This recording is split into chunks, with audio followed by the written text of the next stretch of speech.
अस्सलाम वालेकुम guys, crypto news bulletin के साथ मोहम्मद नदीम आपके सामने हाजिर है। स्टार्ट करेंगे हम ETF से। सबसे पहले 5880 BTC जो हैं वो कल के दिन 25 अक्टूबर को बाय किए गए हैं, जबकि 7570 इथीरियम जो हैं वो सेल किए गए हैं। तो ओवरऑल हमें BTC के ETF के अंदर 4002 मिलियन डॉलर्स का इनफ्लो नज़र आएगा और इथीरियम के ETF के अंदर 19.2 मिलियन डॉलर का आउटफ्लो मिला है। और कल के दिन ब्लैक रॉक की अगर बात करें, IBIT जो उनका शेयर है उसके अंदर 292 मिलियन डॉलर्स का बिटकॉइन बाय किया गया है। तो इस टाइम तक उनके पास 4270 BTC कल के दिन में जो ऐड हुए हैं वो उसके टोटल रिज़र्व के अंदर शो हो रहे हैं। कल की जो ब्लैक रॉक ने बाइंग की है 291.96 मिलियन डॉलर्स। उसके बाद अब तक बिटकॉइंस जितने ब्लैक रॉक के रिज़र्व के अंदर शो हो रहे हैं वो हैं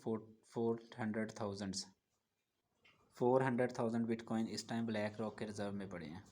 नेक्स्ट बात करें तो माइकर सेलर की तरफ से अनाउंसमेंट की गई है कि अब तक जो है बिटकॉइन के ETF के अंदर अप्रॉक्सीमेटली 1 मिलियन BTC जो हैं वो कलेक्ट हो चुके हैं और इसमें सबसे ज़्यादा मेन पार्ट ब्लैक रॉक का है, जिनके पास इस 1 मिलियन का 40% रिज़र्व में पड़ा हुआ है। नेक्स्ट न्यूज़ हमारे पास तिथर की तरफ से है। कल से हमारे पास इर्द गिर्द ये खबर आ रही थी कि जो तिथर है उसको इन्वेस्टिगेशन के लिए US की जो लॉ है उन्होंने इन्फोर्समेंट ने उनको जो है अनाउंसमेंट की है कि उनकी इन्वेस्टिगेशन होगी, लेकिन जो उनके CEO हैं पाउलो एडवन उन्होंने कहा है कि ऐसा कुछ भी नहीं है। फ़िलहाल तिथर के रिलेटेड कोई भी इन्वेस्टिगेशन की कॉल उन्हें नहीं मसूल हुई। नेक्स्ट न्यूज़ हमारे पास रिप्पल की तरफ से है। रिप्पल ने जो है SEC के ऊपर जो है वो काउंटर अपील अप्लाई की है, दायर की है। रिप्पल लैब्स जो है उन्होंने कहा है कि जी हम दोबारा से एक नई अपील सबमिट करवा रहे हैं। जो उनके चीफ़ ऑफिसर हैं, लीगल ऑफिसर, उन्होंने कहा है कि जी हम इस सारी चीज़ जो हमारे ऊपर केस फाइल हुआ है उसकी क्लैरिफिकेशन देंगे। और इसके अलावा उन्होंने कहा है कि इस जो हमने ये अपील दायर की है इसका कोई ऐसा ख़ास मकसद नहीं है, हम सिर्फ जो कोर्ट के अंदर जिन चीज़ों के ऊपर उनको इश्यूज़ हैं हम उनके रिलेटेड क्लैरिटी सिर्फ देना चाहते हैं। नेक्स्ट न्यूज़ हमारे पास इथीरियम की तरफ से है। इथीरियम के जो CEO हैं विटालिक बट्रन, वो आपको पता है पिछले दिनों में उन्होंने अनाउंसमेंट की हुई है कि हेलियस के नाम से जो है वो एक नई इसके अंदर अपग्रेड करेंगे।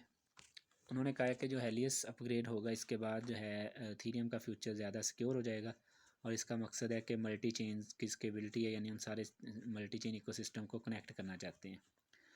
और ये हेलियस जो अपग्रेड है इसके बाद जो क्रॉस चैन इंटरेक्शंस हैं वो ज़रा इजी हो जाएंगे और नेटवर्क की फ़ीस भी इससे कम हो जाएगी। नेक्स्ट न्यूज़ हमारे पास USA की गवर्नमेंट के रिज़र्व में से पिछले दिनों जो है वो थर्सडे वाले दिन एक हैक हुआ था। हैकर ने उसमें से कुछ BTC और इथीरियम और USDC जो हैं वो उसने वहाँ से चुराए थे। अब आज की न्यूज़ ये है कि जो थर्सडे वाले दिन जो टोटल अमाउंट की करेंसीज़ 19.2 मिलियन डॉलर्स की वर्थ की जो स्टोलन थी वो रिकवर हो गई है। हैकर ने खुद इसको रिटर्न कर दिया है और रिटर्न अमाउंट जो है वो 2408 इथीरियम है और 13.9 मिलियन वर्थ के AUSDC हैं। जो इन्वेस्टिगेटर है, क्रिप्टो इन्वेस्टिगेटर जैक XBT, उन्होंने कहा है कि जी ये एक्सचेंजेस जो हैं उन्होंने इसको रिटर्न नहीं किया। कुछ रिपोर्ट्स ऐसे हैं कि 1 मिलियन डॉलर की वर्थ के जो कॉइन्स हैं वो नहीं हुए, बाकी सारे हो चुके हैं। तो बहरहाल ये हैकर की तरफ से एक अच्छी चीज़ है कि उन्होंने हैक करने के बाद मतलब रिटर्न भी कर दिए। नो बॉडी नोज़ के उन्होंने क्यों किए हैं, US की जो गवर्नमेंट है SEC से लड़ के किए हैं या पता नहीं। बहरहाल हमारे लिए ये चीज़ अच्छी है कि हैकर ने इसको वापस कर दिया है, इसका मार्केट के ऊपर कोई इम्पैक्ट आपको नज़र नहीं आएगा। नेक्स्ट न्यूज़ हमारे पास इसराइल हमास जो वार चल रही है उसके रिलेटेड है कि वो जो है वो जितनी भी ब्लॉकचेन इंडस्ट्री है सारे के ऊपर एक ब्रेन ड्रेन का काम कर रही है। जितने भी मिडल ईस्ट के लोग हैं वो सारे इस चीज़ के अंदर यानी जकड़े हुए हैं कि वो ना तो वो हो रही है ना रुक रही है। तो बहरहाल ये जो है एक तरह से जितनी भी फाइनेंशियल मार्केट्स हैं सब के लिए ये एक बुरी बात है कि यानी कि एक तरह से उनके सर के ऊपर तलवार लटकी हुई है कि किसी भी टाइम ये जो है जंग दोबारा से स्टार्ट कर सकते हैं और ना इसको ख़त्म भी नहीं किया जा रहा। अगर ये ख़त्म हो जाए तो चलो फिर भी यानी कि जो इन्वेस्टर्स हैं वो इसको ईज़िली यानी उनका जो बिहेवियर है वो हमें पॉजिटिव नज़र आ सकता है। इसी से मिलती जुलती अगली ख़बर है कि इसराइल ने जो है ईरान के ऊपर हमला किया और उस हमले में उन्होंने काफ़ी सारा अपनी तरफ से उनकी अनाउंसमेंट ये है कि हमने काफ़ी नुकसान किया, लेकिन जो ईरान गवर्नमेंट है वहाँ से जो अनाउंसमेंट हुई उसके अकॉर्डिंग कोई ख़ास नुकसान नहीं हुआ।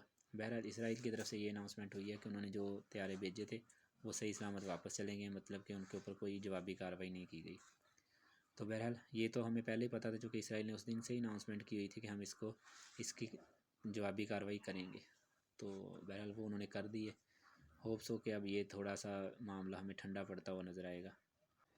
नेक्स्ट न्यूज़ हमारे पास स्विट्ज़रलैंड से है।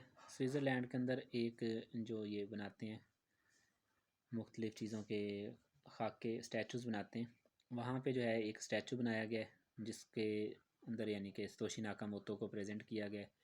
सतोशी नाकामोतो का जैसे कि हमें पता है कि वो एक मिस्ट्री है, उसकी इन्विटेशन जो उन्होंने इन्वेंशन की है बिटकॉइन की।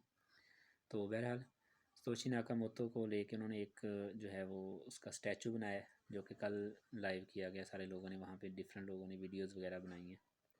नेक्स्ट न्यूज़ हमारे पास OKX की तरफ से है। OKX ने जो है नया एक AI फ़ीचर बना दिया है, अनाउंस किया, लॉन्च किया कल।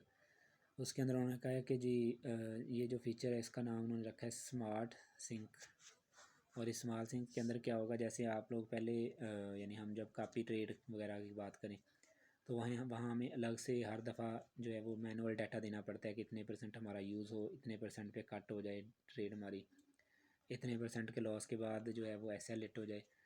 इन सारी चीज़ों का जो है वो AI उन्होंने लगा दिया, यानी कि आप सिंपल कुछ एक दो चीज़ें सिर्फ उनको 2 इंट्रीज़ 3 इंट्रीज़ एक वाइड एरिया दे देंगे, उसके अंदर जब भी आएगा तो AI के अकॉर्डिंगली वो खुद ही ये सारी चीज़ें मैनेज करेगा। रोबोट्स का असल में आपको पता है कल परसों 2-3 दिन से मैं इस चीज़ को देख रहा हूँ कि काफ़ी सारे रोबोट्स नए आ रहे हैं मार्केट्स के अंदर, जो कि बहुत अच्छा रिटर्न करके दे रही हैं, रिटर्न गेन हो रहा है। तो ये आने वाला वक्त जो है वो रोबोटिक्स के साथ अटैच होगा, हमें इससे यानी कि फ़ायदा उठाना चाहिए। नेक्स्ट न्यूज़ हमारे पास साउथ कोरिया से है। साउथ कोरिया ने कहा जी क्रिप्टो ट्रांजैक्शंस को जो वो हम ज़रा टाइटली कंट्रोल करेंगे। साउथ कोरिया जो है वो इस चीज़ का प्लान चाहता है कि नेक्स्ट जो है जितनी भी ट्रांजैक्शन है इसके ऊपर एक टैक्स जो है वो लगाया जाए। इस सारी चीज़ की अनाउंसमेंट जो उनके फाइनेंस मिनिस्टर हैं च्यू सेंग मॉक, उन्होंने G20 मीटिंग जो है उसके अंदर ये सारी चीज़ अनाउंसमेंट की है। ये हमारे पास वो न्यूज़ है जिसका हमने पीछे जिक्र किया है कि US के जो रिज़र्व्स हैं उसमें से $20 मिलियन की वर्थ के कॉइन्स जो हैं वो क्रिप्टोज स्टॉल किए गए हैं, लेकिन ये रिकवर हो चुके हैं, अभी मैंने आपको बताया है। तो ये था हमारा आज का क्रिप्टो बुलेटिन। होप्स हो कि ये आपके लिए हेल्पफुल रहा होगा। अगर ऐसे ही है तो हमारे चैनल को सब्सक्राइब करें, बेल आइकन के साथ आल को प्रेस कर लें ताकि आने वाले वक्त की जितनी भी वीडियोज़ आपको इन टाइम मिलती रहें, आप बाखबर रहें और अच्छी ट्रेड्स कर सकें। थैंक यू, अल्लाह हाफिज़।